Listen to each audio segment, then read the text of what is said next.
কোন মা যদি সন্তান প্রসব দিতে মারা যায়, ওই মা সোজাসুজি জান্নাতে চলে যায়, সরাসরি জান্নাতে চলে যায়।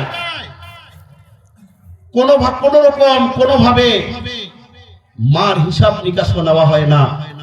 একটা সন্তান প্রসব দিতে গিয়া যদি মা কষ্ট করে মারা যায়, আল্লাহ বলেন তোমাকে শহীদের মর্যাদা দিয়ে আমি তোমাকে জান্নাত দিয়া দেব। কোন মায়ের কথা বলবো রে যুবক, সাবধান। মায়ের সঙ্গে বেয়াদবি চলে না। মা হাত তুলে দোয়া করা লাগে না। যদি মা একটুকু চায়, যদি কোনো সন্তানের মনের ভিতরে একটু পরিমাণ, সামান্য পরিমাণ ব্যথা নিয়ে মা রবের কাছে শুধু দোয়া করা লাগে না, একটা আফসোসের বাতাস ফেলা দেয়, আল্লাহ সঙ্গে সঙ্গে কবুল করে নেয়। এজন্য মায়ের সঙ্গে বেয়াদবি চলে না, বাবার সঙ্গে বেয়াদবি চলে না। যুবক, এই যৌবনী অবস্থায় রবের ইবাদতে আসো। যৌবনী অবস্থায় রবের ইবাদত করো।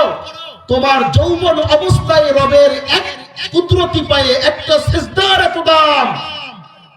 আসমান ও জমিনের মধ্যে যা কিছু আছে সব থেকে তোমার সিজদার দাম আল্লাহর কাছে অনেক বেশি। এজন্য ওই কবরের সামানা তৈরির জন্য আমি আপনাদের সামনে একখানা আয়াতে কারিমা তেলাওয়াত করেছি। আল্লাহ বলেন, হে মানুষ, তোমরা ওই দিনকে ভয় করো যেই দিন তোমাদের প্রত্যেকটা নফসকে আমি রবের কাছে ফিরে আসতে হবে। উত্তর দিবেন, ওই দিনটার নাম কি? কোন দিন? সবাই বলেন, কেন কিয়ামতের দিনকে ভয় করব? আম্মা জান আয়েশা সিদ্দিকা রাদিয়াল্লাহু তাআলা আনহা বলেন, ওগো পয়গম্বর, কেন কিয়ামতের দিনকে ভয় করব একটু বলবেন? নবী আমার ডাক দিয়া বলে, আয়েশা রে,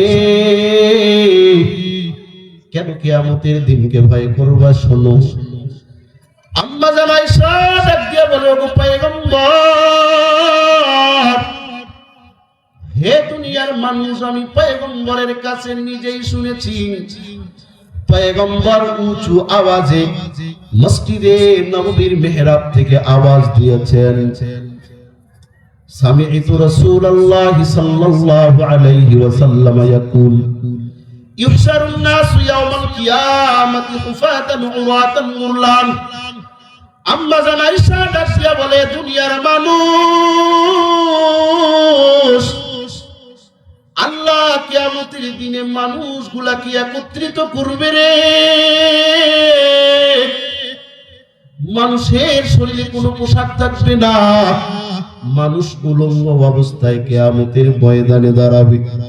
মানুষের শরীরে কোনো পোশাক নেই, মানুষের লজ্জাস্থান ঢাকা নাই, মানুষের মাথায় কোনো কাপড় নাই, মানুষের লজ্জাস্থান খোলা, মানুষের পায়ে কোনো জুতা নাই। আম্মা জান ডাক দিয়া বলে, ও দুনিয়ার মানুষ, কিয়ামতের দিনটা বড় এত ভয়ানক হবে রে। কিয়ামতের জমিনটা আল্লাহ তামা বানা দিবেন, তামা। এই তামার উপরে দুনিয়ার সমস্ত মানুষ দাঁড়া যাবে।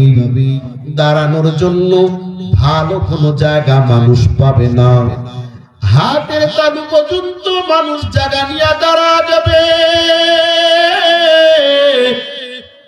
হাতের তালু পরিমাণ জায়গা পাবে, ভালো মানুষ দাঁড়ানোর মতো ভালো জায়গা পাবে না। কিছু কিছু মানুষকে আল্লাহ নাক আর কপালের উপরে ভর দিয়া জমিনের উপরে দাঁড়া দিবে। মানুষ দাঁড়া থাকবে, একদিন নয়, 2 দিন নয়, 1 সপ্তাহ, 2 সপ্তাহ, 1 মাস, 2 বছর, দীর্ঘ 50,000 বছর দাঁড়া থাকবে। শরীরে কোনো পোশাক থাকবে না, মানুষ উলঙ্গ অবস্থায় চেহারা আর নাকের উপরে ভর দিয়া দাঁড়া থাকবে 50,000 বছর। আম্মা জান ডাক দিয়া বলে, গো পয়গম্বর, মানুষের শরীরে যে কোনো পোশাক নাই, একজন আরেকজনের দিকে কি তাকাবে না ও পয়গম্বর?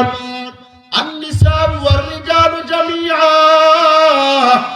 ইয়ানজুরু বা'দুহুম ইলা বা'দিন। ও পয়গম্বর, পুরুষ আর মহিলার মধ্যে যে কোনো পোশাক নাই, এরা কি একজন আরেকজনের দিকে তাকাবে না গো পয়গম্বর? নবী আমার ডাক দিয়া বলে, আয়েশা রে, কেউ কারো দিকে তাকাবে না রে।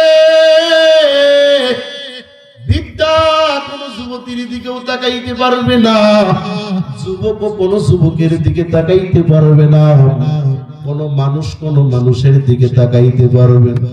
সবাই শুধু ইয়া নফসি ইয়া নফসি ইয়া নফসি বলে চিৎকার করবে। উম্মত বাবা আদমের কাছে যাবে, আব্বা জান, আপনি হলেন এই উম্মতের সবার পিতা, আপনি আব্বাজান। আব্বাজান গো, আজকের দিনে আপনি আল্লাহর কাছে আমাদের জন্য সুপারিশ করেন। বাবা আদম ডাক দিয়া বলবে, ও উম্মতের দল, না না, আমি আদম আজকে ভয় আছি, যাব না, আল্লাহর কাছে যাইতে পারবো না, কেউ যাবে না, কোন নবী যাবে না, সবাই ভয়ে দিন কাটাবে। কেন ভয় হবে না জানেন? ভয় কেনই বা হবে না? বান্দা তো তামার উপরে দাঁড়ায় গেছি, বান্দার শরীরে কোনো পোশাক নাই, আর একদিক দিয়ে 9 কোটি 30 লক্ষ মাইল দূরের সূর্য বান্দার মাথার সোয়া হাত উপরে হাজির হয়ে গেছে।